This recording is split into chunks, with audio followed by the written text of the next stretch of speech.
Karbayı bu یک چند دانه دیگه چی بگم؟ غزل بگم خوب شو بگی دیگه. اوه اصلا غزل هم یاد ندارم برادر جان عزیز.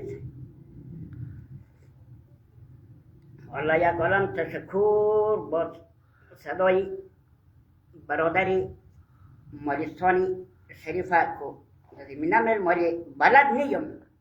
حالی که مگی نه خوب صدا داره برادر اون دا باید خونه ما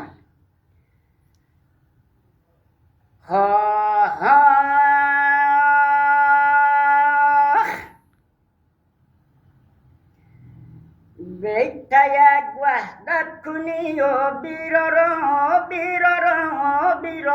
بیتا یک وحدت کنی و بیتا یک وحدت کنی وحدت دل سرجمی کنی بیتا یک وحدت کنی وحدت دل سرجمی کنی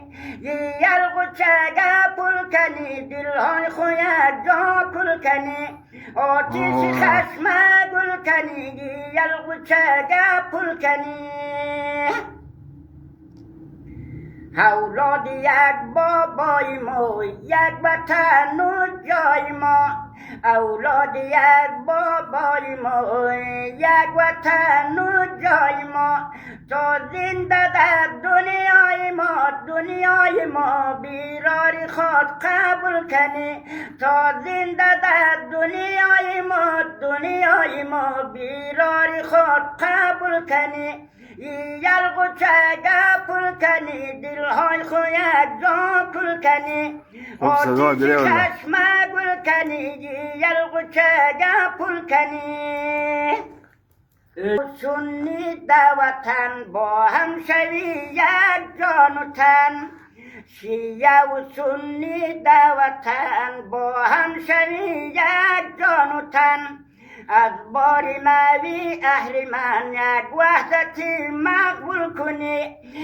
یلغو چگه پل کنی دلهای خویت جا کل کنی آتیش خشم گل کنی